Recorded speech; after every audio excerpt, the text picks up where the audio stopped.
5 years had passed since Sarah's husband's passing, and she still missed him every single day. It had been the day of their anniversary when her daughter had come back from school, a smile plastered on her face with a backpack full of cash. Sarah's confusion soon turned to shock when her daughter exclaimed, "Daddy gave me this backpack." This had to be some cruel joke, Sarah thought. Pushing aside her grief, she was determined to find out what had happened. Who had given her daughter that backpack? "Honey, what do you mean?" she asked her daughter Polly. "Like I said, Daddy gave me this backpack. He was waiting for me after school." Sarah turned pale upon hearing this. It was impossible. Her father was dead. Which meant that a stranger had been waiting for her daughter after school. She needed to call the police immediately. "Paul, you know that's impossible, right? Daddy's gone. It was probably just someone who looked like him," she tried explaining to her daughter, but she wouldn't hear it. "Mommy, no. I told you already it was Dad. I know what I saw, but if you don't believe me, that's your problem." And she stormed into her room. Sarah had no idea what to think. She looked at the backpack and still couldn't believe what had just happened. Of course, it couldn't be Eric who had given this to Polly. They had buried him years ago. But then, who was it? And even more importantly, why had this man given them the money? She had so many questions. She carefully grabbed the backpack and zipped it all the way open, holding her breath as she looked inside it. She had never seen this much cash before in her entire life, and it wasn't like she wasn't thankful for it. They were going through a tough time right now, and the money would certainly make life easier. And then she realized that this was a problem. Obviously, she wanted to take this to the police. She was determined to find out who this strange man was and what had driven him to do this. But on the other hand, she did not want to lose the money, and she was scared that if she went to the police, they would take it from her. What should she do now? Sarah decided to go to the school first and talk to Polly's teacher, Clara. Maybe she had seen something. She called Polly and told her, "I need to speak with Teacher Clara. Are you coming with me or do you want to stay here?" Polly, surprisingly, was very excited to hear this. "Yay, Mommy, I want to go with you." When Sarah asked her why, Polly explained, "Maybe Daddy's still there. Then you can see him too." Sarah just sighed and decided not to argue with her daughter right now. Perhaps she was still too young to understand what had happened to her father.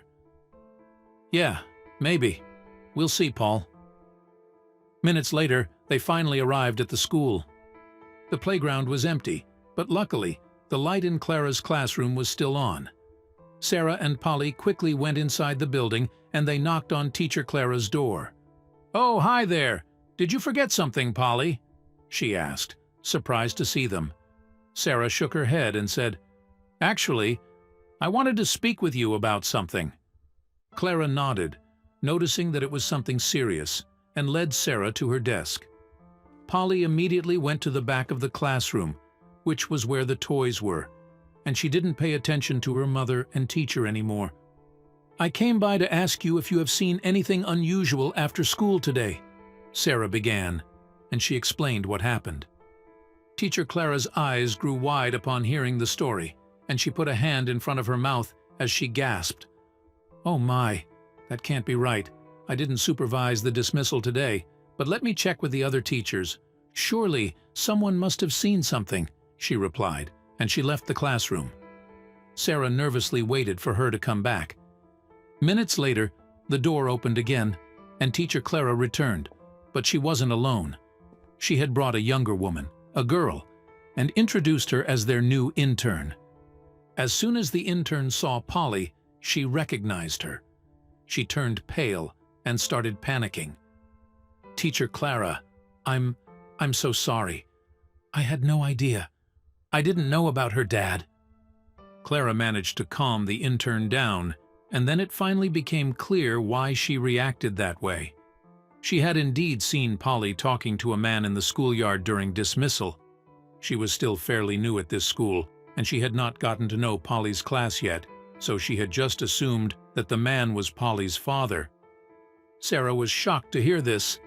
She didn't blame the intern, of course, but she was now also starting to panic a bit. "Fuck that money," she thought. "I really need to take this to the police." She thanked Teacher Clara and the intern and said she'd be in touch. "Mommy, don't worry. I already told you it was Daddy. Why won't you listen to me?" Polly said as they left. "Paul, honey, I just need you to tell that same story to an officer in a minute, okay? The police will help us find—" "Daddy," Sarah said, deciding to pretend like she believed her daughter. They first drove by the house to grab the backpack, and not much later, they finally arrived at the police station. They walked inside, and Sarah was getting increasingly nervous.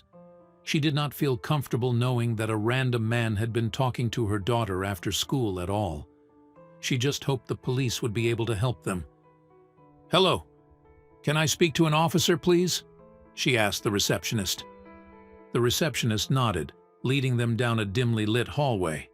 The atmosphere was tense, and Sarah felt the weight of the situation with each step. They stopped before a glass door. "Detective Mark will see you now." As they entered, a tall man with salt and pepper hair looked up. His piercing eyes studied them, and a badge reading "Detective Mark" shone from his jacket. "Please, have a seat," he motioned. Polly hesitated for a moment, then began, her voice wavering slightly. "A man gave it to me. He said it was from Daddy." Detective Mark raised an eyebrow, skepticism clear on his face. "From your daddy, you say?" Polly nodded earnestly. "He told me it was important."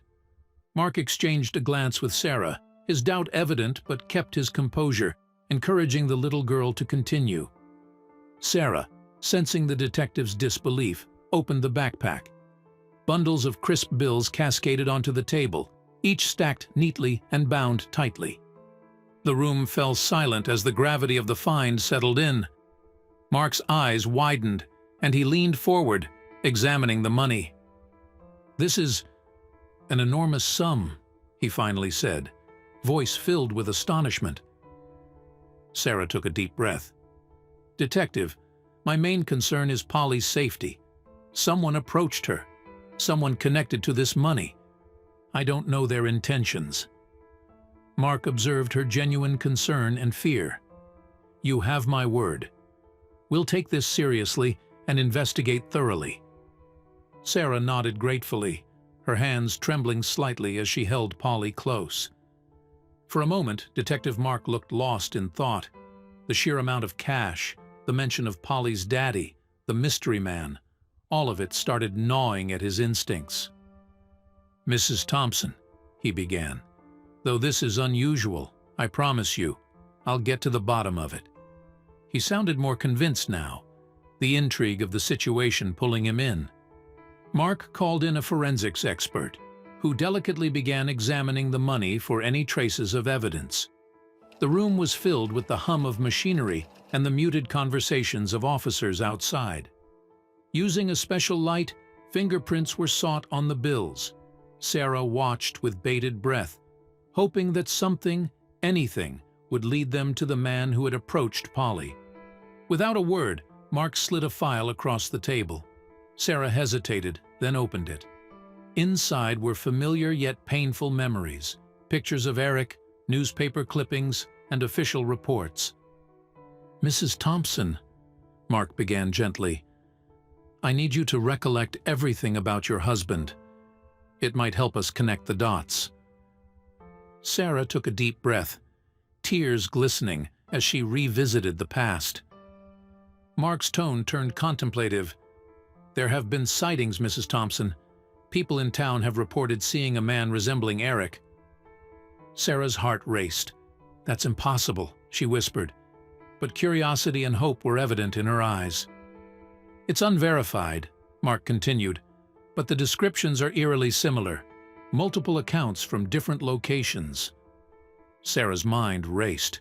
Could it be? After all this time? But why would he remain hidden? Why give Polly money in such a clandestine way? She felt torn between hope and the agonizing possibility of chasing illusions. "I need to know, Detective," she finally said, voice quivering. "If there's even a sliver of a chance, I need to follow it." Detective Mark saw the determination in Sarah's eyes. "All right, let's do this together. We'll revisit the places he was seen. Maybe we'll find someone who knows more." Sarah nodded, wiping away a tear. They quickly charted out a plan, marking potential spots on a city map.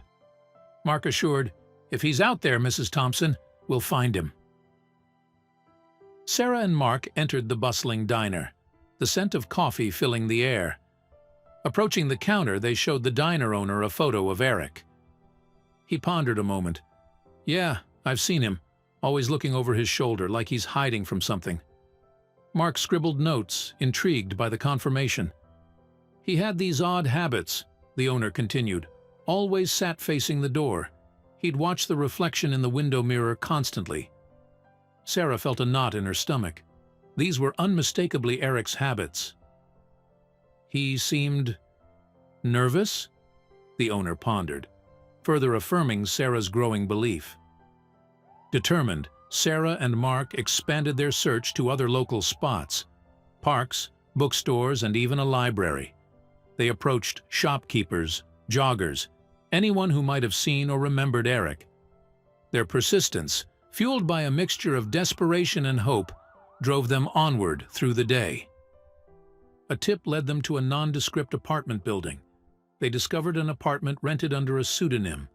However, inside lay telltale signs: a watch Sarah had gifted Eric, books they had shared. The apartment seemed lived in, but temporarily abandoned. The smell of Eric's familiar cologne lingered in the air. In a drawer, Sarah found photos, capturing moments from her life: Polly's school events, their visits to the park. The photos were taken discreetly, from a distance, making it clear they had been under surveillance. The realization chilled Sarah's spine. Someone had been shadowing them closely. Sitting on the couch, Sarah felt emotions engulf her. Grief, hope, fear, and love all crashed in waves.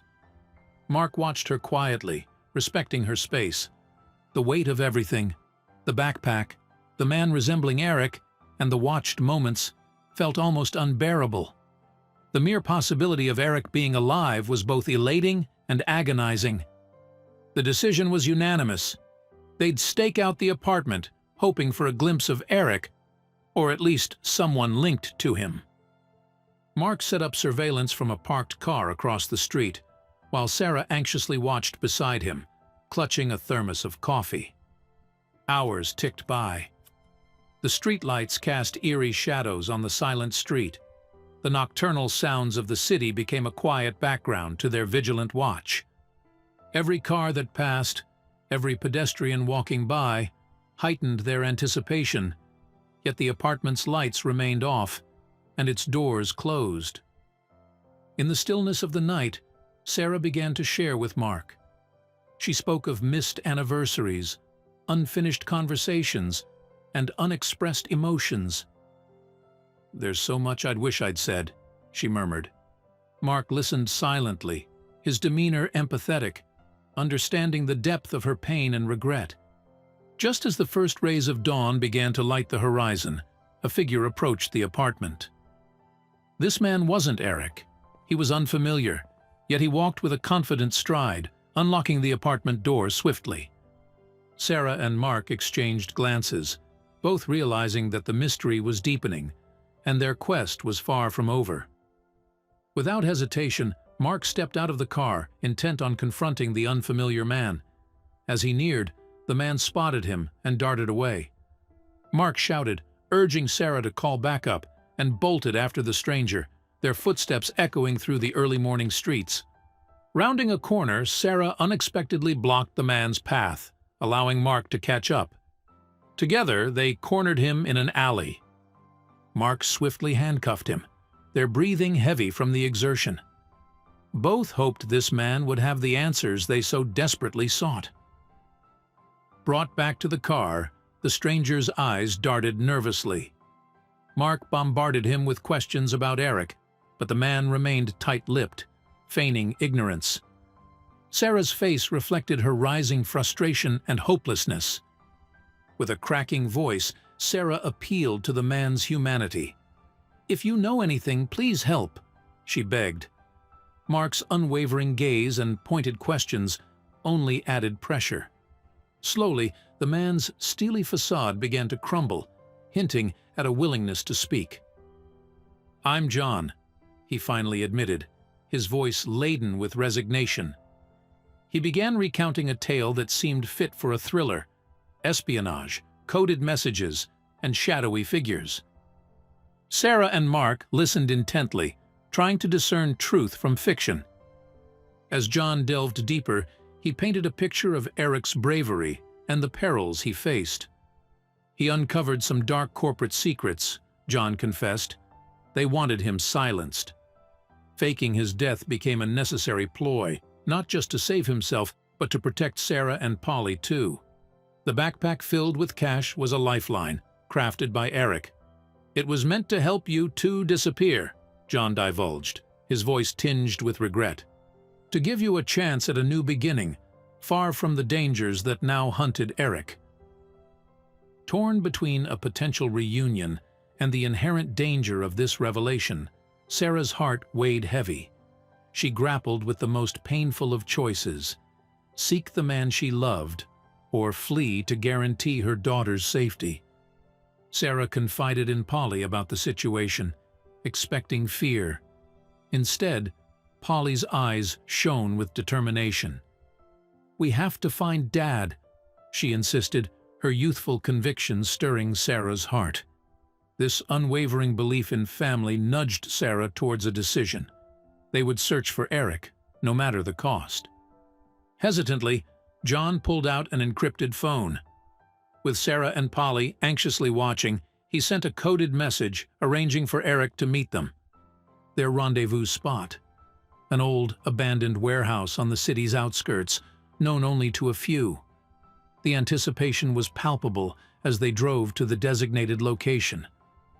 The warehouse's vast expanse echoed their footsteps as they entered. A lone figure stepped out from the shadows: Eric. The scene was surreal. A family torn apart by circumstances, now face to face once again. Sarah's eyes brimmed with tears, and Polly ran to embrace her father, their bond undiminished by the years. Amidst their heartfelt reunion, a sudden rustling sound made them freeze. From every corner, figures began to emerge, their silhouettes menacing under the dim lighting. It quickly became clear that the family's location hadn't remained as secret as they'd hoped. They had been tracked. Corporate agents, recognizable by their cold demeanor and black suits, surrounded the family. Their intent was clear: silencing Eric permanently and dealing with anyone who had knowledge of his secrets.